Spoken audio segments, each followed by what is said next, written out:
Life teaches you to go for the best and not to accept anything less. But is that really always the right answer?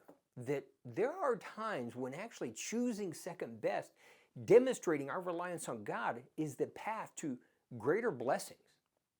Let me give you an example. Now, Jacob had spent pretty much his entire life scheming, conniving, tricking everyone around him, including his family, just in his pursuit to get ahead and get the best, get the blessings. Now, he has been with his uncle Laban for a number of years, and it seems he might have met his match. That along the way, Laban has tricked him, schemed against him, changed their agreement over and over and over repeatedly.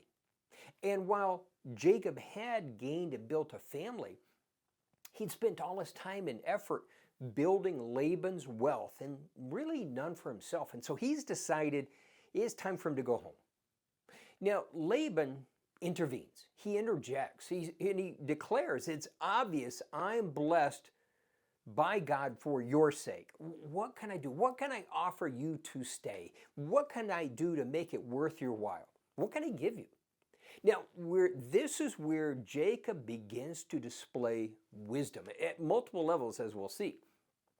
But what he does is he's now demonstrating his reliance on God, because what he says is, you don't give me anything.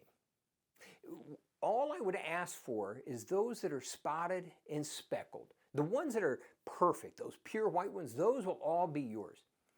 But let the ones that are spotted and speckled, let that be my wages. Now, this seems to Laban like an amazing deal. See, the spotted and the speckled, those are the second best. Those weren't the ones. Everybody wanted those pure white lambs. Those were the best. And Jacob is actively chosen second best. Now, there's lots of, part of the wisdom is demonstrating his reliance on God, but there's another part, as we'll see in just a second.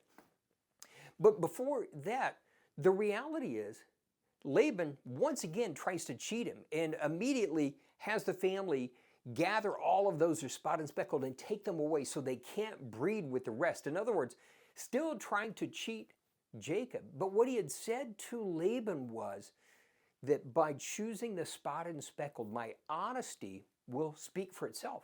That when you come to check on my wealth, it will be obvious what's mine and what's yours. Now, again, he starts out at a deficit that literally Laban once again tries to cheat him. But what happens is that literally the herd grows dramatically, especially the spotted and speckled. And in the process, Laban's wealth grows dramatically. And how did that happen? Well, this is where the story gets a little interesting. Now, he declares later when they're ready to leave, he tells the family that God showed him in a dream that the stronger were the spotted and speckled breeding. And so what he did was he took poplar limbs and peeled part of the bark so that the limbs were spotted and speckled. And when the strongest of the herd were breeding, he put it in front of them. Now, where he got the inspiration, was it part of the dream? It's not really clear. But the point being is, God then speaks to him in a dream and says, I've seen how Laban has tried to cheat you. And it's obvious that it's God's blessing that has built Laban's wealth, but now then, Jacob's wealth. And now, rather than him trying to decide it's time to go home, the angel of the Lord, Jesus, speaks to him in the dream and tells him, now that you're blessed, it's time to go. Now, Jacob really wants to avoid controversy. So he tries to slip away. He's trying to avoid confrontation. He tries to slip away in the night, so to speak, slip away unannounced. But Laban finds out and pursues, and they eventually catch up. But even there, God speaks to Laban and declares, you're not to touch him. You're not to harm him. He's blessed by me. See, God's protection, his blessing was on him the entire time. And so what happens?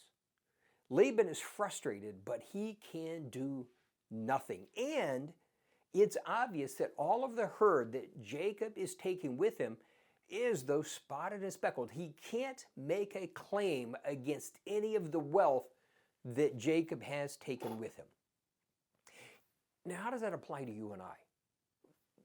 Is it a nice story or is it a challenge? The challenge being finding the opportunity to ask God to give you the inspiration to actively choose what appears to be second best, less than optimal, seems to be the most challenging. Don't just randomly do it, but ask God to give you that inspiration, and then in the process, ask God to give you the strategy to succeed in spite of the challenges, so it becomes obvious that it is God doing the blessing, that it's God at work.